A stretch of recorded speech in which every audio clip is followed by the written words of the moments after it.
ભાવનગરના શિશુવિહાર માણેકવાડી સર્કલ પાસે ઇનાયા બિલ્ડિંગમાં રહેતા અને સ્ક્રેપનો ધંધો કરતા મોહમ્મદ આસિફ અબ્દુલ ગનીભાઈ ફતાણીએ ઘોઘા રોડ પોલીસ મથકમાં ચોરીની ફરિયાદ નોંધાવી હતી।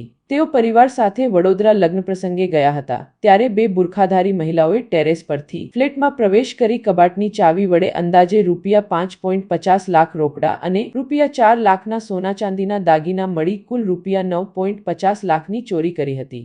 સીસીટીવી ફૂટેજના આધારે તપાસ આગળ વધારતા એલસીબી પોલીસને બાતમી મળી હતી કે ક્રેસન્ટ વનિતા વિશ્રામ પાછળ એક પુરુષ અને બે બુરખાધારી મહિલાઓ શંકાસ્પદ રીતે ઊભા છે।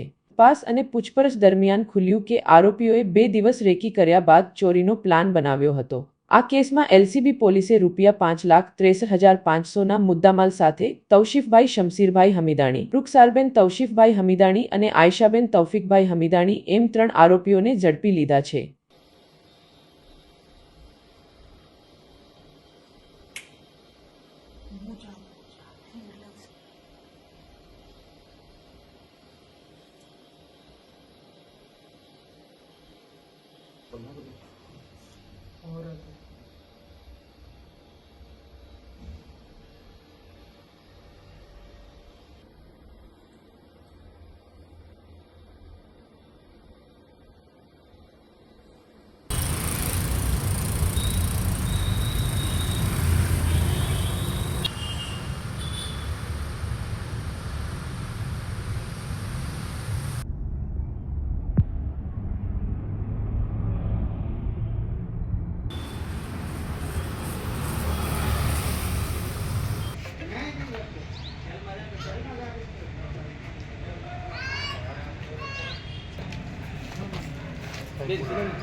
Okay.